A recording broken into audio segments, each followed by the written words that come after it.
তাহলে হিন্দু ধর্ম অনুসারে বা বেদের নির্দেশ অনুসারে পরমেশ্বর ভগবান কজন? একজন। তাহলে কেন আমরা বলছি এই হিন্দু ধর্ম বহু ঈশ্বরবাদী? যথার্থ জ্ঞান নেই। মূল কথাটা হচ্ছে তারা আমাদের শাস্ত্র পড়েনি বা বোঝেনি। শাস্ত্র পড়েছে অনেক, ওদের সমস্ত হাজার হাজার শ্লোক কণ্ঠস্থ, বড় বড় পণ্ডিত, কিন্তু মূল কথাটাই বুঝতে পারেনি। কেন? কেন উপযুক্ত শিক্ষকের কাছে তারা শিক্ষাপ্রাপ্ত হয়নি। যে নিজে জানে না সে অন্যকে কি বোঝাবে? যে নিজে ডাক্তার নয় সে কি অন্য কাউকে ডাক্তার তৈরি করতে পারে? যে নিজে ইঞ্জিনিয়ার নয় সে কি কাউকে ইঞ্জিনিয়ার বানাতে পারে? তাই তত্ত্বজ্ঞানটি লাভ করতে হলে আমাদেরকে যথার্থ শিক্ষকের মাধ্যমে শিক্ষা লাভ করতে হবে। সেই শিক্ষা লাভের পর্যায়টা কি বলা হচ্ছে শাস্ত্রে? আমাদের শাস্ত্রে বলা হচ্ছে ব্রহ্ম, শ্রী, রুদ্র এবং কুমার, এই চারটি সম্প্রদায় রয়েছে। এই চারটি চত্তারক ক্ষিতি পাবনা, এই চারটি সম্প্রদায় এই জগতে যথার্থ জ্ঞান দান করে জীবকে এই জগতের বন্ধন থেকে উদ্ধার করতে পারে। ক্ষিতি পাবনা, এই পৃথিবীকে উদ্ধার করতে পারে। ব্রহ্ম সম্প্রদায়, সৃষ্টির আদিতে ভগবান ব্রহ্মাকে এই জ্ঞানটি দান করেছিলেন এবং ব্রহ্মা থেকে সেই সম্প্রদায় আসছে। ব্রহ্মা থেকে নারদ, ব্যাস, মধ্বাচার্য, চৈতন্য মহাপ্রভু ধারায়। শ্রী সম্প্রদায় লক্ষ্মী দেবী থেকে আসছে এই সম্প্রদায়। লক্ষ্মী দেবী এই জ্ঞানটি দান করলেন, তত্ত্বজ্ঞান। রুদ্র সম্প্রদায়, মহাদেব এই জ্ঞানটি দান করলেন, রুদ্র সম্প্রদায়। এবং চতুর্শন, সনক, সনাতন, সনন্দন, সনত কুমার, এরা যে জ্ঞানটি দান করলেন সেটা হচ্ছে কুমার সম্প্রদায়। কলিযুগের প্রভাবে এই জ্ঞানটি কলুষিত হয়েছিল বা নষ্ট হয়ে গিয়েছিল। সকালে নেহ মহতা যোগ নষ্ট পরন্তপ। যেমন ভগবান অর্জুনকে বললেন যে এই দিব্য জ্ঞানটি যেটি আমি প্রথমে বিবস্বানকে দিয়েছিলাম, সেই জ্ঞানটি কালক্রমে কালের প্রভাবে সকালে নেহ, এই যে মহত জ্ঞান, সকালে নেহ মহতা যোগ নষ্ট পরন্তপ, তাই এই জ্ঞানটি আমি তোমাকে তোমার মাধ্যমে দান করছি। ভক্ত, কেন? তোমার যোগ্যতাটা কি? ভক্ত সীমে সখা চেতি রহস্যম হি এতদুত্তম। জ্ঞানটা নষ্ট হয়ে গিয়েছিল, কিন্তু এই জ্ঞানটি আবার পুনঃস্থাপন করছে। কালে, সময়ের প্রভাবে, কালক্রমে এটা হয়, জ্ঞানটা নষ্ট হয়ে যায় এবং তখন এই জ্ঞানটি আবার ভগবানেরই প্রভাবে, ভগবানেরই কৃপায় এই জ্ঞানটি আবার তার প্রবর্তন হয়, সংশোধন হয়। কলিযুগের প্রভাবে এই জ্ঞান নষ্ট হয়ে গিয়েছিল, তাই চারটি সম্প্রদায়ে চারজন সম্প্রদায় আচার্য এসে এই জ্ঞানটিকে আবার পুনঃস্থাপন করলেন। ব্রহ্ম সম্প্রদায়কে সংশোধন করে হারিয়ে গিয়েছিল জ্ঞানটা, সেই জ্ঞানটাকে আবার পুনঃস্থাপন করলেন মধ্বাচার্য। শ্রী সম্প্রদায় এলেন রামানুজাচার্য। রুদ্র সম্প্রদায়ে এলেন বিষ্ণুস্বামী এবং কুমার সম্প্রদায়ে এলেন নিম্বার্কাচার্য। এই চারজন সম্প্রদায় আচার্য এসে তাদের সম্প্রদায়গুলি পুনঃপ্রতিষ্ঠা করলেন। তাই এই সম্প্রদায়গুলি কি বলা হচ্ছে? ব্রহ্ম মধ্য সম্প্রদায়। আর এই সম্প্রদায় শ্রী চৈতন্য মহাপ্রভু আবির্ভূত হয়ে একটা অপূর্ব সমন্বয় সৃষ্টি করলেন। এই চারটি সম্প্রদায়ের যে মতবাদ, সেই মতবাদ নিয়ে সংঘাত হচ্ছিল। সংঘাতটা কীরকম হচ্ছিল? আমি ভাবছি কতটা পেছনে যাব। আচ্ছা ঠিক আছে, বলতে যখন শুরু করেছি তখন বলতে হবেই। হ্যাঁ, কলিযুগের প্রভাবে কি হলো? হ্যাঁ, কলিযুগের প্রভাবে রাক্ষসা কলিমাশ্রিত জায়ন্তে ব্রহ্মজনীষু। কলিযুগকে আশ্রয় করে রাক্ষসেরা ব্রাহ্মণ পরিবারে জন্মগ্রহণ করে বেদের সর্বনাশ করল। বেদটাকে সম্পূর্ণ নষ্ট করে দিল, বেদের যে জ্ঞান। আর সেই বেদকে আশ্রয় করে অনর্থক পশু বলি শুরু হলো। সেই পশু বলি দেখে ভগবানের সদয় হৃদয় ব্যথিত হল। নিন্দসী যজ্ঞবিদেরহ শ্রুতি জাতং। শ্রুতির নাম করে যে যজ্ঞবিধির করে যজ্ঞবিধির মাধ্যমে, যজ্ঞের মাধ্যমে যে পশু বলি হচ্ছিল, সেই পশু বলি দেখে ভগবানের সদয় হৃদয় দর্শিত পশুঘাতম, তা দেখে কেশব ধৃতা বুদ্ধ শরীর। কেশব কৃষ্ণ তিনি বুদ্ধদেব রূপে এলেন, এসেই পশু বলির নাম করে, যজ্ঞের নাম করে যে পশু বলি হচ্ছিল সেটা বন্ধ করলেন। কিভাবে বন্ধন করলেন? বেদের অনুসরণের কোনো প্রয়োজন নেই, বেদকে তিনি বাতিল করে দিলেন, বেদের প্রয়োজন নেই। তিনি এসে একটা নতুন ধর্ম স্থাপন করলেন, সরল ধর্ম, সত্যং বদ ধর্মং চর, অহিংসার ধর্ম স্থাপন করলেন। পশু বলি বন্ধ হলো, কিন্তু বেদ না মানলে কি করে ভগবানকে জানা যাবে? বেদ না মানিয়া বৌদ্ধ হইল নাস্তিক। যেহেতু বৌদ্ধরা বেদ মানল না, তাই যদিও তারা ভগবানকেও অনুসরণ করছে, কিন্তু তার যে মতবাদ সেটা নাস্তিক্যবাদে পরিণত হল। বুদ্ধদেব এসে ভগবান সম্বন্ধে, যদিও তিনি ভগবান স্বয়ং, ভগবান সম্বন্ধে কিছু বলেননি। তিনি কি বললেন? যে জীবনের পরম উদ্দেশ্য হচ্ছে ভালো হও, খারাপ কাজ করো না, এই যে খারাপ কাজগুলি বন্ধ করো। এইভাবে তিনি অহিংসার ধর্ম স্থাপন করলেন। পশু বলি বন্ধ হলো, কিন্তু ভগবানকে জানার উপায়টা আর রইল না। কেন? বেদের মাধ্যমেই ভগবানকে জানা যায়, বেদ ছাড়া ভগবানকে জানা যায় না। এখন কাজটা হাসিল হয়েছে, ভগবান কাজটা হাসিল করে দিয়েছেন, পশু বলি বন্ধ হলো, কিন্তু এখন কি করতে হবে? বেদের পুনঃস্থাপন করতে হবে। তাই জন্য তিনি কি করলেন? মহাদেবকে বললেন, শিবকে বললেন, মায়াবাদম অসচ্ছাস্ত্রম প্রচ্ছন্ন বৌদ্ধমুচ্যতে ময়ৈব বিহিতং দেবী কলৌ ব্রাহ্মণ মূর্তিনা। ভগবানের নির্দেশ পেয়ে শিব দেবীকে বলছেন, পার্বতীকে বলছেন যে মায়াবাদ নামক একটা অনিত্য শাস্ত্র, অনিত্য সিদ্ধান্ত আমি স্থাপন করব। মায়াবাদম অসৎ, অসৎ মানে অনিত্য, শাস্ত্রম যেটা হচ্ছে প্রচ্ছন্ন বৌদ্ধম উচ্চতে, এটা অ্যাকচুয়ালি প্রচ্ছন্ন আচ্ছাদিত বৌদ্ধবাদ, আচ্ছাদিত বৌদ্ধবাদ।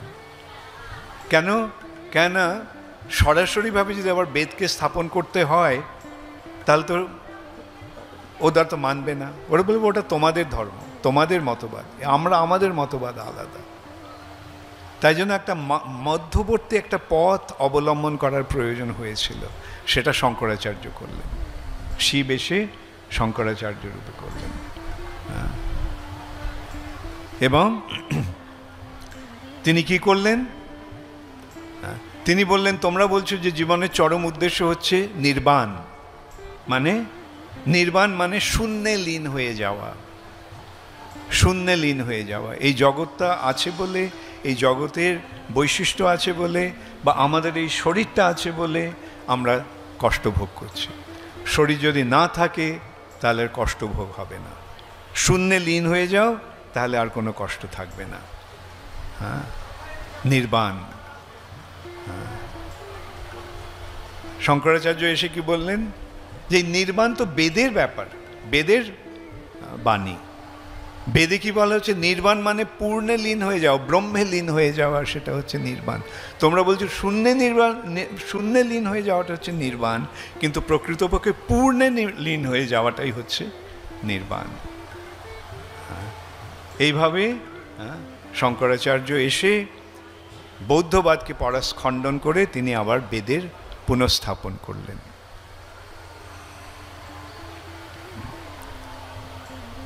এখন এই বেদে এই শঙ্করাচার্যের যে মতবাদ, যাকে বলা হচ্ছে মায়াবাদ বা কেবলাদ্বৈতবাদ বা বিবর্তবাদ, এটাতে তিনি কি করলেন, যে ব্রহ্মই হচ্ছে সব এবং ব্রহ্ম নিরাকার নির্বিশেষ। ব্রহ্ম হচ্ছে পূর্ণ, এই সেই পূর্ণ হচ্ছে নিরাকার নির্বিশেষ। এখন এটা আংশিকভাবে বেদের কথাটা ধরা হলো, বেদকে পুনঃস্থাপন করা হলো, কিন্তু বেদের যে প্রকৃত বিষয় সেটা কিন্তু স্থাপন হলো না। তাই এলেন রামানুজাচার্য। রামানুজাচার্য এসে শঙ্করাচার্যের এই মতবাদের ওপরে, কেবলাদ্বৈতবাদের ওপরে তিনি বিশিষ্টাদ্বৈতবাদ স্থাপন করলেন। হ্যাঁ, ব্রহ্মের বৈশিষ্ট্য নেই, গুণ নেই, নির্গুণ, নিঃশক্তি, শক্তি নেই ইত্যাদি, যেভাবে শঙ্করাচার্য বিশ্লেষণ করলেন। কিন্তু রামানুজাচার্য এসে বললেন যে এই ব্রহ্ম নিরাকার নির্বিশেষ নয়। ব্রহ্মের যে প্রতিফলন এই জগৎ, সেই জগৎটা যে একটা প্রতিফলন, চিৎ জগতের প্রতিফলন হচ্ছে এই জগৎ। কিভাবে তিনি এটা স্থাপন করলেন? শঙ্করাচার্য তার মতবাদ স্থাপন করতে গিয়ে বলেছিলেন যে এই জগৎটা হচ্ছে ভ্রম, ভুল। ব্রহ্ম সত্য, জগৎ মিথ্যা। মিথ্যা মানে এই জগৎটা নেই। তার দৃষ্টান্ত তিনি দিলেন যে এটা মায়া বা এটা একটা ভ্রান্ত ধারণা। যেমন এই যে মায়া বা ইলিউশন, ভ্রান্তি, সেটা কীরকম? যে মরীচিকাতে জল ভ্রম হচ্ছে, মরীচিকায় পথভ্রষ্ট হয়ে পথিক মরীচিকা থেকে দেখে ভাবছে এখানে জল আছে। পথিক সে তৃষ্ণার্ত হয়ে সেই মরীচিকার পেছনে ছুটছে। তার ফলে কি কোনোদিন তার তৃষ্ণার নিবৃত্তি হবে? হবে না। আরেকটা দৃষ্টান্ত দিলেন, যে রজ্জুতে সর্পভ্রম। একটা দড়িতে আধো অন্ধকারে একটা রশ্মি দড়িতে, রজ্জুতে সর্পভ্রম, সাপ বলে ভুল হয়। এটা সাপ নয়, রজ্জু, কিন্তু মনে হচ্ছে এটা সাপ। এইভাবে তিনি মায়াবাদকে স্থাপন করলেন। এগুলি মায়া, এটা নয়, কিন্তু আমরা মনে করছি। দেখুন রামানুজাচার্য কি সুন্দরভাবে তাই মতবাদটাকে খণ্ডন করলেন। ঠিক আছে, মরীচিকায় জল নেই, কিন্তু কোথাও না কোথাও তো জল আছে, সেই জন্য মরীচিকাকে জল ভ্রম হচ্ছে। যদি না থাকতো তাহলে ভ্রমের কি প্রশ্ন আসতো? রজ্জুতে সর্প নেই, কিন্তু সর্প কোথাও আছে বলেই রজ্জুতে সর্প ভ্রম হচ্ছে। তাহলে এই যে এই জগতে যে আমরা বৈচিত্র্য দেখছি, এই বৈচিত্র্যটা কোথাও আছে, তা না হলে এই বৈচিত্র্য আমরা কীভাবে দেখব? তার দৃষ্টান্ত কীভাবে আমরা পাচ্ছি ভগবদ্গীতায়? ঊর্ধ্বমূলম অধঃশাখাম অশ্বত্থম প্রাহুরব্বয়ম ছন্দাংশি যস্য পত্রাণি যস্তং বেদ স বেদবিদ। এই জড়জগতের বিশ্লেষণ কিভাবে হচ্ছে? ঊর্ধ্বমূলম, একটা অশ্বত্থ গাছ যার মূলটা ওপর দিকে আর শাখাগুলি নিচের দিকে। ঊর্ধ্বমূলম অধঃশাখাম অশ্বত্থম প্রাহুর অব্যয়ম। অব্যয় এক অশ্বত্থ গাছ। এখন আপনারা কোথাও এই এমন গাছ দেখেছেন যার মূলগুলি ওপরের দিকে আর ডালপালাগুলি নিচের দিকে? হ্যাঁ, দেখেছেন। কোথায়? লেকে গেছেন? লেকে জলে জলে গাছের ছায়াটা দেখেছেন? হ্যাঁ, সেই ছায়াতে কি দেখেছেন? মূলটা ওপরের দিকে, শেকড়টা ওপরের দিকে, আর ডালপালাগুলি নিচের দিকে। তাহলে কি বলা হচ্ছে এখানে? এই জড় জগৎটা চিৎ জগতের প্রতিবিম্ব, প্রতিফলন। প্রতিবিম্বতে এটা উল্টোভাবে দেখাচ্ছে। এটা প্রতিবিম্ব, প্রতিবিম্বতে বস্তু নেই, কিন্তু কোথাও না কোথাও বস্তু আছে বলে তো সেই বস্তুটির ভ্রম হচ্ছে।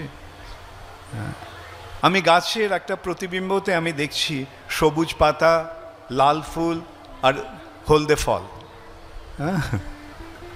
এখন সেই ছায়াতে পাতাও নেই, ফুলও নেই, ফলও নেই, মনে হচ্ছে আছে। হ্যাঁ, কিন্তু ওই ছায়াতে, ছায়ার ফল থেকে আমার পেট ভরবে? কিন্তু কেননা সেটা বাস্তব বস্তু নয়। সেই বাস্তব বস্তু হচ্ছে চিৎ জগতে। সেখানে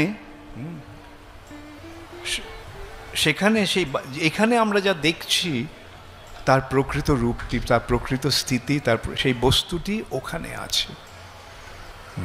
এইভাবে তিনি শঙ্করাচার্যের কেবলাদ্বৈতবাদকে তিনি খণ্ডন করে রামানুজাচার্য বিশিষ্টাদ্বৈতবাদ স্থাপন করলেন। তারপরে কালক্রমে মধ্বাচার্য, নিম্বার্কাচার্য, বিষ্ণুস্বামী এসে, এই চার সম্প্রদায় আচার্য এসে এই বেদের যে তত্ত্বটি, বেদের তত্ত্বজ্ঞানটি পূর্ণরূপে তারা স্থাপন করলেন। তারা স্থাপন করলেন, পূর্ণরূপে বলবো না, তারা স্থাপন করলেন। এখন তাদের এই যে মতবাদ, তার মধ্যেও কিছু বৈষম্য ছিল বা ভেদ ছিল। চৈতন্য মহাপ্রভু এসে তার পূর্ণ ইয়ে করলেন। শঙ্করাচার্যের মতবাদ, রামানুজাচার্যের মতবাদ, বৈষ্ণব আচার্যদের মতবাদ, যে বিভেদটা ছিল সেই বিভেদটা তিনি সমাধান করলেন। কিভাবে করলেন সেই সম্বন্ধে এইভাবে বলা যায় যে বৌদ্ধবাদের নাস্তিকতার ভূমিতে, বৌদ্ধবাদের যে ভূমি, সেই ভূমিতে শঙ্করাচার্য ভিত্তি স্থাপন করলেন। একটা বাড়ি উঠবে, বাড়িটা উঠবে এই দিকে, ভিত্তিটা কোন দিকে যায়? ভিত্তিটা উল্টো দিকে যায়। তাই আপাত দৃষ্টিতে মনে হচ্ছে যে শঙ্করাচার্য যেন এই যে বেদের যে প্রকৃত তত্ত্ব, সেই প্রকৃত তত্ত্বের বিরোধী না। তিনি সেই বেদ প্রতিষ্ঠা করার মাধ্যমে তিনি ভিত্তি স্থাপন করলেন। সেই ভিত্তির ওপরে চারজন বৈষ্ণবাচার্য, মধ্বাচার্য, রামানুজাচার্য, নিম্বার্কাচার্য এবং বিষ্ণুস্বামী একটা মন্দির তৈরি করলেন।